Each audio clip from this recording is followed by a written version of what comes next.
இன்னைக்கு பவல் நான் ஐ கிளினிக்குக்கு போனேன். ஹஸ்பண்ட கண்ல சின்ன ஒரு பிரச்சனை இருந்துச்சு. அதுக்காக வேண்டி நான் செக் பண்ணுறதுக்கு 2, 3 டெஸ்ட் எடுக்கிறதுக்கும் போனேன்.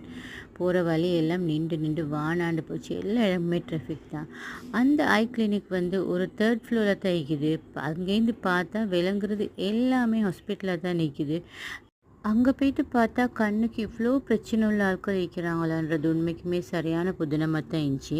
அங்குள்ள மெஷின்ஸு பார்க்க போகலையும் கண்ணுக்கு இவ்வளோ பெரிய மெஷின்ஸ் இருக்குதா, இவ்வளோ வேலைகள் இருக்குதான்னு நினச்சக்கொள்ளே அது வேற பெரிய புதுநமை இருந்துச்சு. நிறைய டாக்டர்ஸ் இருந்தாங்க, எல்லாம் நல்ல ஃப்ரெண்ட்லியாக தான் இருந்தாங்க.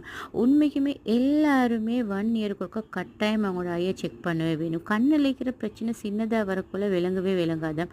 அது நல்லா முத்தி போன பொறுத்தான அது விளங்கும். ஐ சுட்டி அதை பற்றி நாங்கள் கட்டாயம் கேர் எடுத்துக்கொள்ளவே வேணும். கட்டாயம் டயபெட்டிக் பேஷண்ட் எவ்ரி 6 மந்த்துக்கு ஒருக்கா கட்டாயமாக ஐ செக் பண்ணவே வேணும். நீங்கள் எல்லாரும் கண்டுள்ள பிரச்சனை முத்தி போகும்போது நல்ல ஒரு இடத்துல